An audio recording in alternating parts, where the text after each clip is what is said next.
Hi, this is Paul, and it's Friday, so it's time for a rough draft for Sunday, where I walk through the current status of my Sunday sermon. I'm continuing to mull over the Sam Harris, Jordan Peterson debates, and it's always a bit of a mystery to me why human sacrifice comes up on these debates. Basically, the assertion is that Christians believe in a primitive ancient God that demands human sacrifice.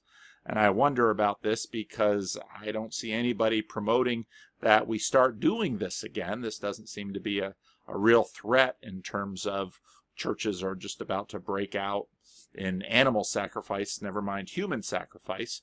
Recently, however, Science website, journal, whatever it was, posted a very interesting article on the discovery of the scale of human sacrifice that the Aztecs had committed, basically.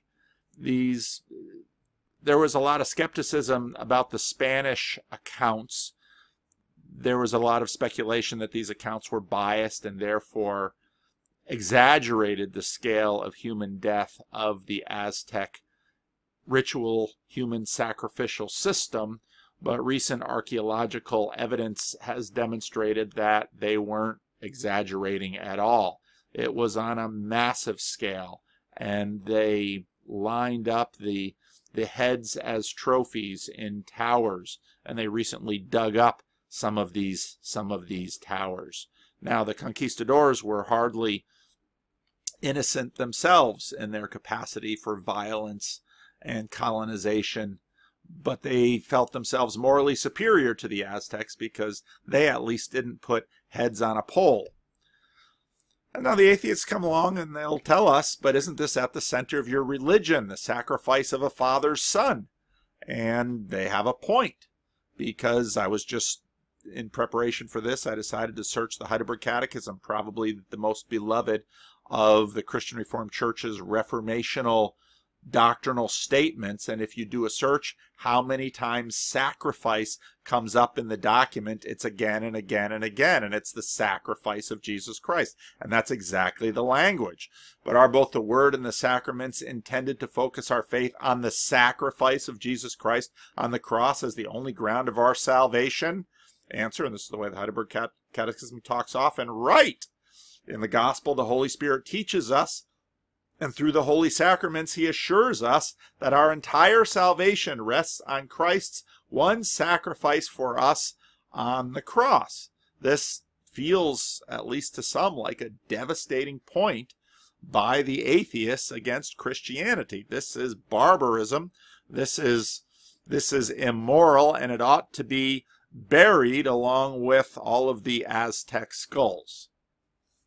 Now, they rightly point out that the ubiquity of human sacrifice around the world for a very long time. Animal sacrifice is really a substitution for human sacrifice. Synagogue Torah observance is actually a substitution for authorized sacrifice. We're in the book of Kings, and there's all of this complaining about the high places. And the complaining about the high places is that there's all this unauthorized sacrifice going up on the high places, people kind of freelancing their religious needs. And the author of the Book of Kings keeps basically admonishing the kings for not shutting down the high places and centralizing sacrifice in Jerusalem where it belongs. Now actually, Christian churches, when the temple is destroyed in 586 BC, by the Babylonian armies, the Jews don't know what to do now that they can't fulfill Torah obligation of sacrifice, and so what instead develops is Torah observance in the synagogues, and this begins in this period, and this will continue to spread and spread and spread. This, in fact, Torah observation dislocates animal sacrifice, which again is a substitute for human sacrifice. And again, for those of you watching this on video, I did an entire video on the symbolism behind sacrifice, and human sacrifice is very much rooted. When you put that animal on the altar, the person putting the animal on the altar expresses the idea that the animal is taking the hit instead of the human being. And this idea has been passed along all the way through Christian history, from the cult of the Israelites. When I say cult, I mean that in more of a technical sense. From the ritual of the Israelites, that then gets transmitted into Torah observance and synagogue, that then gets passed along into the practice of the early church that you can read about in the book of Acts. And Christians took this and they institute this communion, this Eucharist, this Lord's Supper, which memorializes the sacrifice of Jesus. And I'm not going to get into the big reformational battle over that, but this stands at the center of Christian worship. The critics of Christianity make a strong point when they say you continue to memorialize human sacrifice in your worship today. This is barbarism. This ought to be put away. We shouldn't even talk about things like this. Well, I suppose we would have to get rid of Indiana Jones movies and lots of other movies that talk about it too. Now, in our journey through the Old Testament, we are in the middle of the book of 2 Kings. And as we've seen on many occasions, Samuel and Kings, these books work together to talk about the rise and fall of the messianic king, of David and Solomon, who reached the high point, and then its corruption on from there. And those of you who are watching with Jordan Peterson in mind might know that we're talking about the corruption of a hierarchy, that in fact a hierarchy develops with the king at the top. And even at the beginning, at the end of the book of Samuel and the beginning of the book of Kings, you see this long, slow development of corruption. And part of the point is that corruption takes a long time. We tend to focus, because we're short-lived creatures, we tend to focus within our own little lifetimes. But the story is tracking corruption over many lifetimes and looking at the broad strokes and decline of the kingdom of Israel and their relationship with God. So we pick up the story, and Israel has, in a sense, Israel has increased again in size, as has Judah, and they're back on a decline. In the 17th year of Pekah, son of Remaliah, Ahaz, son of Jotham, king of Judah, began to reign. Ahaz was 20 years old when he became king, and he reigned in Jerusalem 16 years. Unlike David, his father, now again, pay attention, these ancient people have very long memories, and David was not his, those of us would say, well, father is, Stan was my father. Well, David was his ancestor, and Ahaz was his descendant. There are a number of generations between them. Ahaz was 20 years old. Unlike David, his father, he did not do what was right in the eyes of the Lord his God. The book of Kings likes giving us a very binary take on each of the kings, but then is going to expand that binary take. He followed the ways of the kings of Israel, and even sacrificed his son in the fire. So Ahaz is practicing sacrifice of his son, and this is being condemned here in the book of Kings. Engaging in the detestable practices of the nations the Lord had driven out before the Israelites. And so this then ties us into the story that has been happening since the Exodus all the way on through. All these stories are tied together. He offered sacrifices and burned incense at the high places, on the hilltops, and under every spreading tree. And this is kind of a phrase that is intended for the authors to appreciate the fact that Ahaz is very transactional in his religious practice. He's very mercenary in his transitional practice. He's very spiritual, but not terribly organized. Okay? Not terribly disciplined. Then Rezin, king of Aram, and Pekah, son of Remaliah, king of Israel, marched up to fight against Jerusalem and besiege Ahaz. But they could not overpower him. At that time, Rezin, king of Aram, recovered Elath for Aram by driving out the people of Judah. So Aram and Israel, two stronger kingdoms to the north, have now combined forces. This is Israel, combining with another element to come down and attack Israel's brother Judah. Edomites then moved into Elah, and they have lived there to this day. And this gives, when the book of Kings was written, this gives some orientation about that. It's one of these nice little tidbits in history where scholars try to date these books and figure out when they were written. Ahaz sent messengers to say to Tiglath-Pileser, king of Assyria, I am your servant and vassal. Come up and save me out of the hand of the king of Aram and the king of Israel, who are attacking me. And Ahaz took the silver and the gold found in the temple of the Lord and in the treasuries of the royal palace and sent it as a gift to the king of Assyria. The king of Assyria complied by attacking Damascus and capturing it. He deported its inhabitants to Kir and put Rezin to death. And so what has happened here basically is that Judah is scared, and the big dog now, the imperial dog on the scene, is Assyria. And Aram and Israel have been nervous about Assyria, which is to their north and east. And so now the king of Judah pays the king of Assyria to come down and attack his enemies, and Tiglath-Pileser is more than happy to comply. When Ahaz went to Damascus to meet Tiglath-Pileser, king of Assyria, he saw an altar in Damascus and sent to Uriah the priest a sketch of the altar with detailed plans for its construction. So Uriah the priest built an altar in accordance with all the plans that King Ahaz had sent from Damascus and finished it before Ahaz returned. Now pay attention here. If you've read the Bible, you know that the book of Exodus has these detailed descriptions of how the tabernacle should be. And the book of Kings has these detailed descriptions of how the temple was supposed to be in Jerusalem.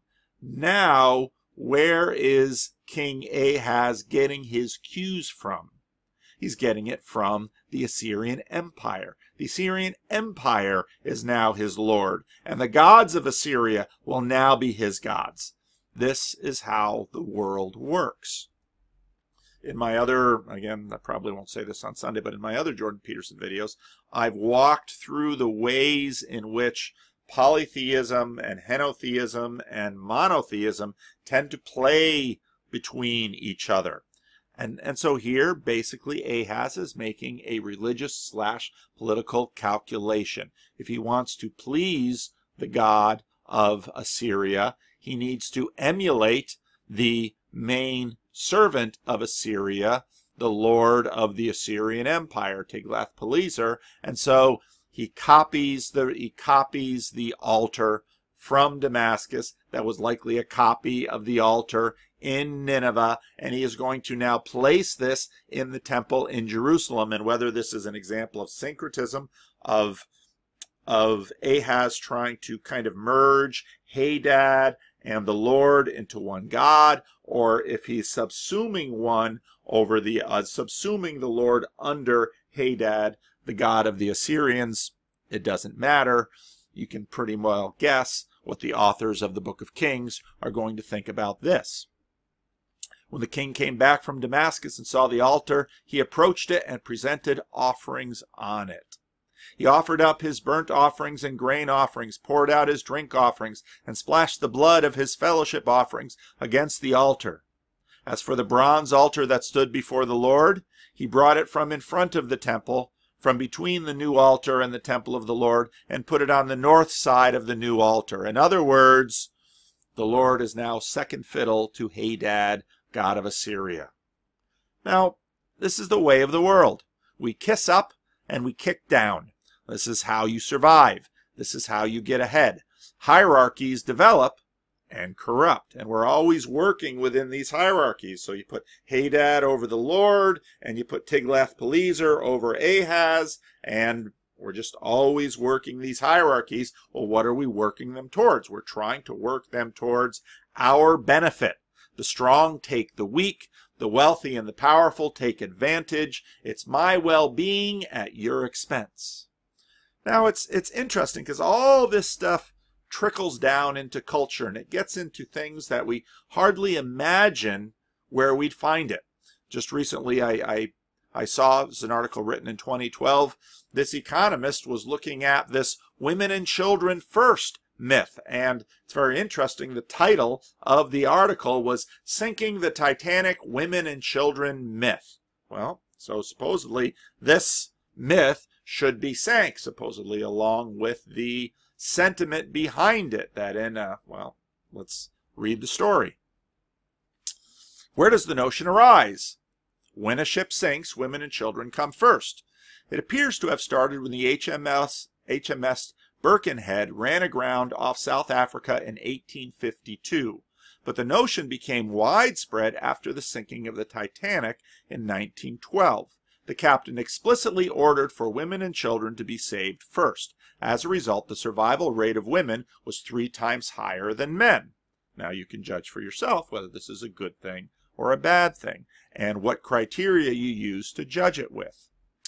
This idea of chivalry, now that's a very interesting word that would bear some attention in terms of drawing it back into the Middle Ages, where this word came from.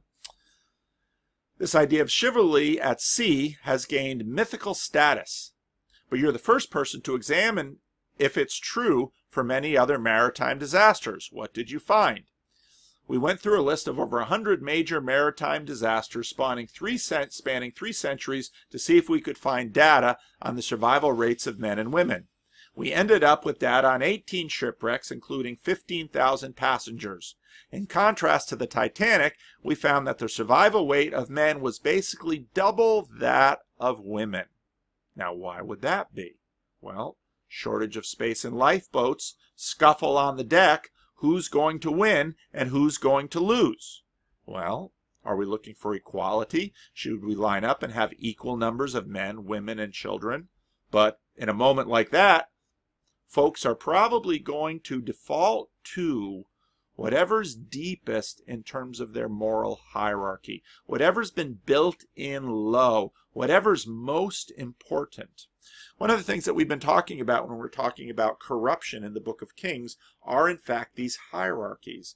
Because if Baal is a mercenary god that lives kiss up and kick down, then the king under Baal will live kiss up and kick down. Now, if Hadad is a similar god with kiss up and kick down, the people hate the Tiglath-Pileser will live according to the values of Hadad, and he'll transmit those values to the values of the people beneath. So it's actually very important who's at the top of your hierarchy, because again, what's at the top will go down and become practiced and be acted out in what's happening below. Now, I want to contrast Edward Smith, the captain of the Titanic, who very famously gave the order, women and children first, which arrived at saving women and children on a large scale, in fact, on an unusually large scale. We should also probably add that the captain himself was not filling all the lifeboats. The crew was acting in obedience to the captain. And there's also this other saying, the captain goes down with the ship. Now where do we get these sayings from? And why, when we listen to them, do we imagine that these are right sayings? And these sayings should be emulated. And this is the way the world should work. Does this just come out of nowhere? Does this come out of rational thought? We sit down and we think, yeah, well, women and children should be saved first because, well, because why? Well, what's your rational hierarchy in this? You know, if we really wanted to establish an objective, supposedly rational standard, well, there's a lot of different options. Women and children are weaker, so they might not survive the rough waters of the North Atlantic in the freezing cold. So maybe 18 to 35-year-olds should be your priority, because they're the ones most likely to survive if you want to minimize loss of life. What about fitness? Maybe, you should see how many jumping jacks or see who's really overweight. And maybe if you have skinny people that can fit in the boat. Well, what about intelligence? Well, maybe we should only save the really smart ones. Well, how are we going to figure that out on the spot? Well, what about wealth or potential? There are a lot of wealthy people who went down with the Titanic. Maybe those wealthy people, if they had been shaved in the lifeboat, would do better things with their money, having had the experience of being out in the Titanic. Are women and children a good criteria? Why this one? Yet many of you, when you hear women and children first, will say, yeah, that's good. That's feels right. That somehow feels like the way it should be. It's not equality, but why do we think it's good? And why do we think it's right? Well, these two things play out, and we could compare Edward Smith of the Titanic with the captain of the Costa Concordia, who quite famously, not too long ago, got off the ship, he and his crew, very early, and left a lot of people just to die. And he eventually was charged and I think convicted in an Italian court. But why do we value the captain that goes down with his ship? Surely a captain has all kinds of valuable information that we wouldn't want lost. The captain of the Titanic had reached the top of his hierarchy. Surely he is more valuable than how many women and children that were prioritized. Yet something grabs us in these stories, and we say, yes, the captain goes down with his ship, or the captain is the last one off the ship. And if you don't believe me, watch how many movies, whether they're spaceships or ocean vessels or army soldiers off the battlefield, how many times the person on the top of the hierarchy is the last one to leave. Why? We're saying something about leadership. We're saying something about morality. We're saying something that our hearts long for the world to express. So what you're saying is Captain Smith was just trying to score political points. What? So let's read more of the article. So what about the noble idea that the captain and the crew put the passengers first and go down with the ship? What we can see is that the crew were more likely to survive than the passengers, with 61% surviving. This isn't the Titanic. These are other shipwrecks. And around 37% of male passengers. On average, the captain was more likely to survive than passengers. So in other words, Captain Smith is an example, or Captain Smith is an unusual case. So this notion of chivalry at sea is a myth? Yes, it really is every man for himself. Are you happy about that? Why do you think we brought into the women and why do you think we bought into the women and children first belief? Well, this must be a bad thing. So someone will tell us. The Titanic has been so extensively studied, and it has confirmed the myth. There is little empirical evidence against it. Lucy Delap of Cambridge University argues that this myth was spread by the British elite to prevent women from obtaining suffrage. They said, look at the Titanic. There's no reason to give women the vote because men, even when facing death, will put the interests of women first. Oh. But what we're seeing is that men won't put the interest of women first generally, unless there is a hierarchy that is enforcing this idea. Well, that's interesting.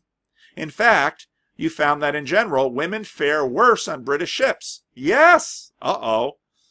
It's been claimed that women and children first is just a British phenomenon, but we found a lower survival rate for women on British ships than ships of other nations. Be curious to see that other data. You're an economist. Why are you studying this? Well, he was curious about it. Other investigations of the Titanic disaster found that even when incentives to pursue your own interest were really high, that you may die if you don't, people can cooperate and act at the expense of their own survival. Now, right here, he is endorsing this value, this very unnatural value. Well, where do we get this very unnatural value? This isn't a Darwinian value, is it? It doesn't seem to be a rational value. And then the myth of the Titanic continues to get perpetuated. In James Cameron movie, we have Jack and Rose, and Jack is going to freeze to death, and fans look at this and say, he could have survived. But that's not the point of the movie, is it? Well, why is it the dude in the water? Why is it his beloved that is on the door and is going to survive? And why does she say, he saved me in every way a woman could be saved? What are we doing with these stories? Why does the Bible retain stories of human sacrifice?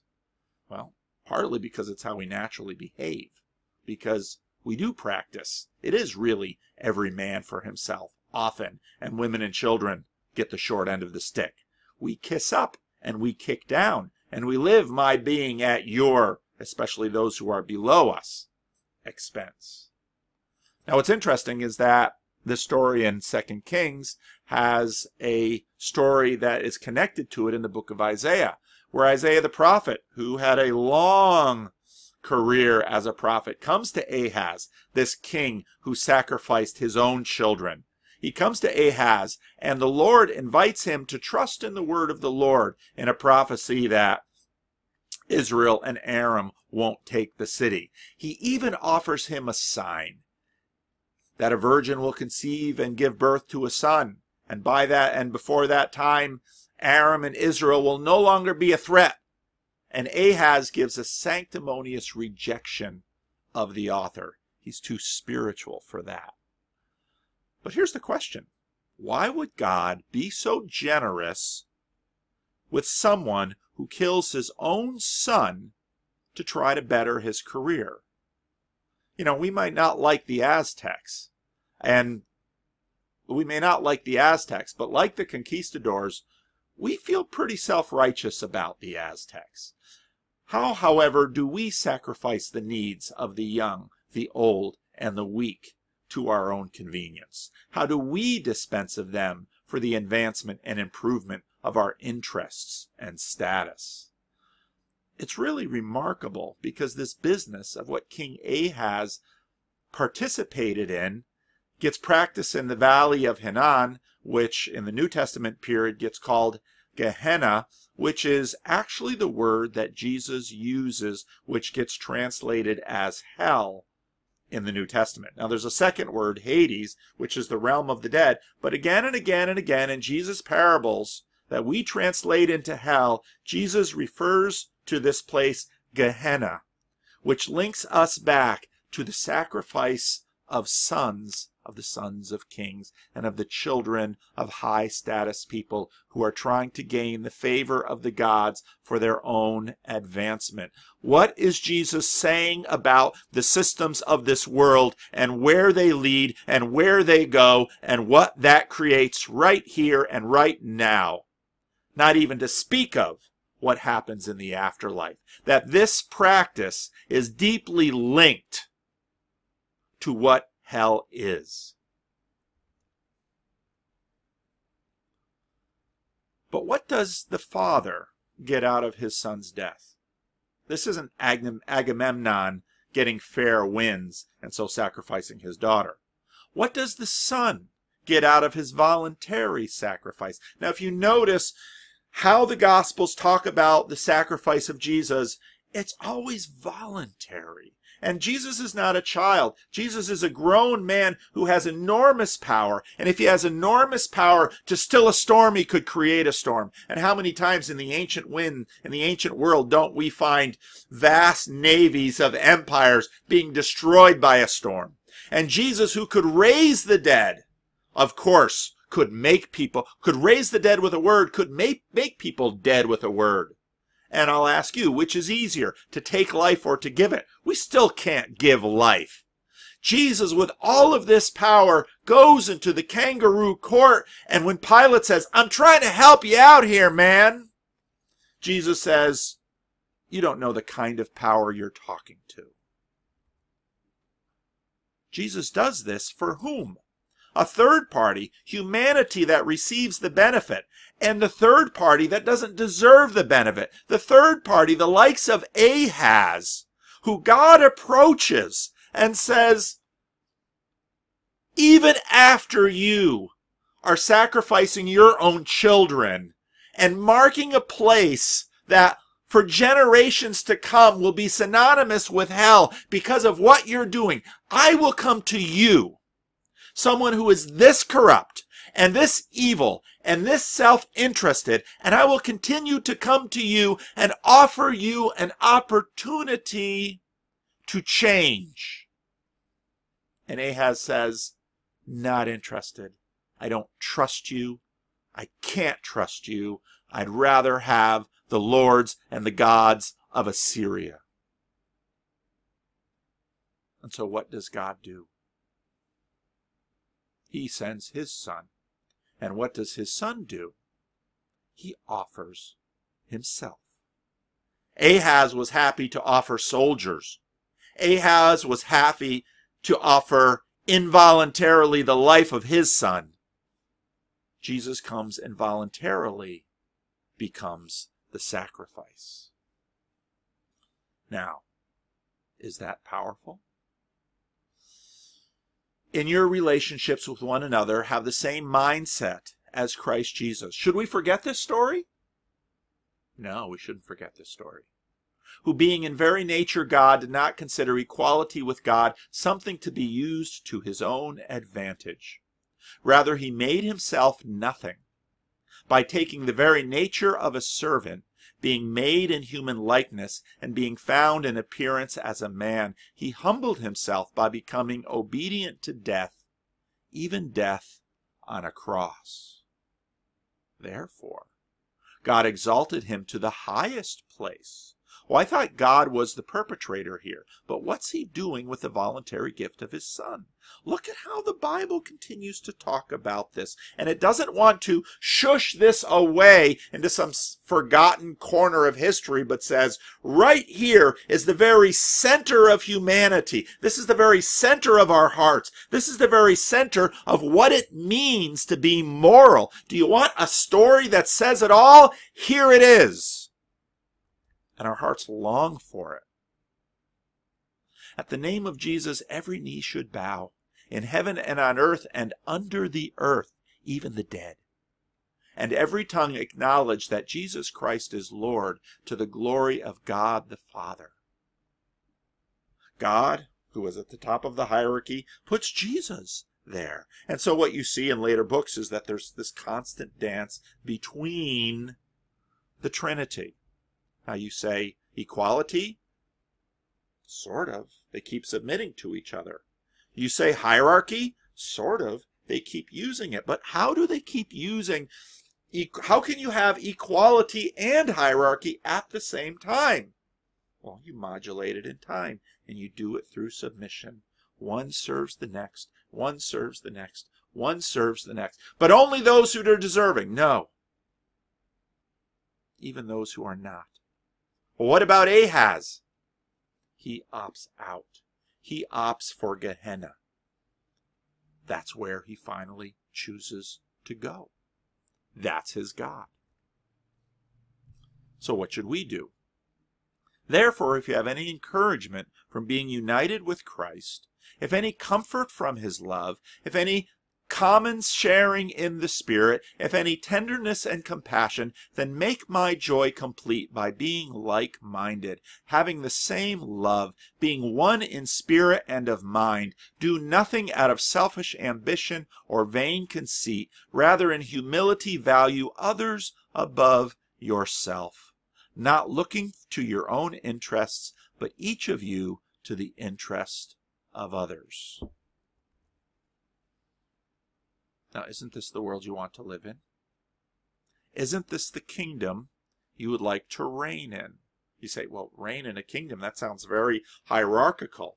Yes, but in this kingdom, what does the king do? He becomes the servant of all. Well, isn't that exactly what all of our talk and all of our language and all of our imaginations of what the good leader or the good king or the good president or the good captain does? Why is this so firmly in our head? And why, when we hear that the captain gets off the boat first, do we have no esteem for him? And why do we exalt the captain who goes down with the ship, who sacrifices his life so that others, the weakest, the women and children, can live? Well, you say, well, you're jumbling my ideas of